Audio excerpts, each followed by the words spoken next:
தனியார் மருத்துவமனைகளில் கிடைக்கும் உயர்தரமான சிறப்பு சிகிச்சைகள் அரசு மருத்துவமனையிலும் கிடைக்க வேண்டும் என்பதுதான் அரசின் எண்ணம் என்று முதலமைச்சர் ரங்கசாமி தெரிவித்தார்.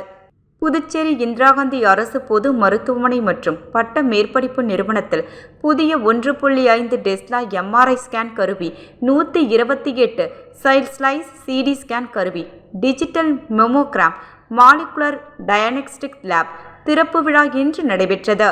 திறப்பு விழாவில் சிறப்பு விருந்தினராக துணைநிலை ஆளுநர் கைலாசநாதன், முதலமைச்சர் ரங்கசாமி ஆகியோர் கலந்து கொண்டு அனைத்து கருவிகளையும் திறந்து வைத்தனர்.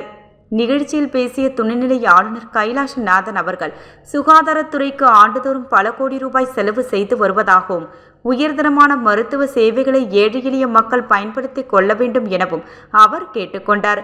தொடர்ந்து பேசிய முதலமைச்சர் ரங்கசாமி, தனியார் மருத்துவமனையின் உயர்தர சிகிச்சைகள் பெற பல லட்சம் ரூபாய் செலவு செய்ய வேண்டிய நிலை உள்ளது.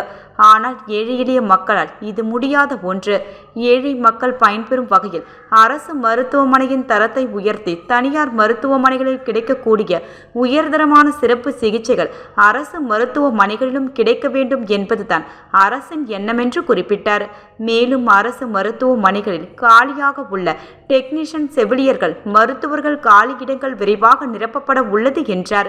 இவ்விழாவில் சபாநாயகர் செல்வம், பொதுப்பணித்துறை அமைச்சர் லட்சுமி நாராயணன், தலைமை செயலர் சரத் சௌகான், நலவழித்துறை செயலர் ஜெயந்தகுமார் உள்ளிட்டோர், மருத்துவ அதிகாரிகள், பொதுமக்கள் என திரளாக கலந்து கொண்டனர்.